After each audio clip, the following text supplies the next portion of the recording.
Welcome to the Learning Pines YouTube. We hope this video helps. In this video, I will explain how to file taxes for a small business LLC. First, it's crucial to understand your LLC's tax classification. A single-member LLC is usually treated as a sole proprietorship, meaning profits and losses pass through to your personal tax return. For multi-member LLCs, the default is partnership taxation.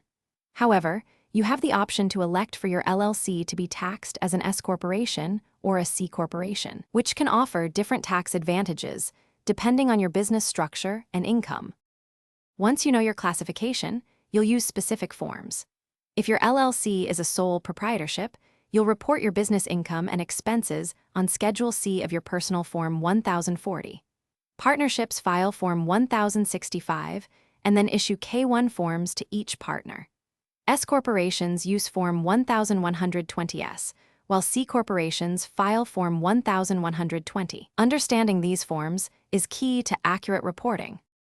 Maximizing your deductions is vital for reducing your tax liability.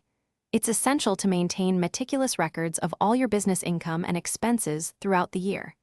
You can deduct ordinary and necessary business expenses, which are costs that are common and helpful for your trade or business.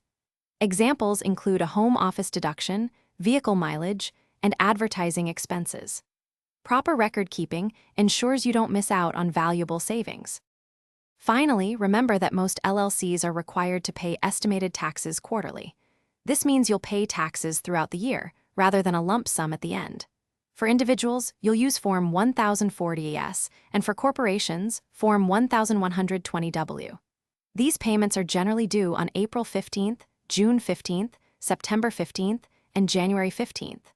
If tax filing feels overwhelming, consider consulting a qualified tax professional for expert assistance. Thanks for watching. Consider subscribing if we helped you.